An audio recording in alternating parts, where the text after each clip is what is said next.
امام بخاری کی رحمۃ اللہ علیہ۔ امام بخاری کی والدہ کا بڑا ہاتھ ہے امام بخاری کی پرورش کرنے کے لیے رحمۃ اللہ علیہ۔ امام بخاری رحمۃ اللہ علیہ کی یادداشت بہت بہترین تھی، بہت پختہ تھی، لیکن افسوس کی بات ہے کہ بچپن میں ہی وہ اپنی آنکھ کی روشنی کھو دیتے ہیں۔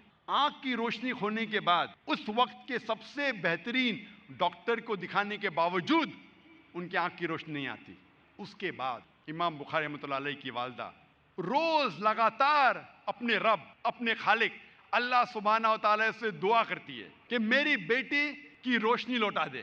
کئی عرصوں بعد اللہ سبحانہ و تعالیٰ ان کی والدہ کی دعا سنتے اور ان کی والدہ کے خواب میں آتے ہیں حضرت ابراہیم علیہ السلام، اور حضرت ابراہیم علیہ السلام فرماتے کہ تیرے بیٹے کی روشنی لوٹا دی گئی ہے، اور صبح کو امام بخاری رحمۃ اللہ علیہ وہ پھر سے دیکھ سکتے۔ تو یہ مثال ہے والدہ کی، کس طریقے سے انہوں نے اپنے بچوں کی پرورش کی۔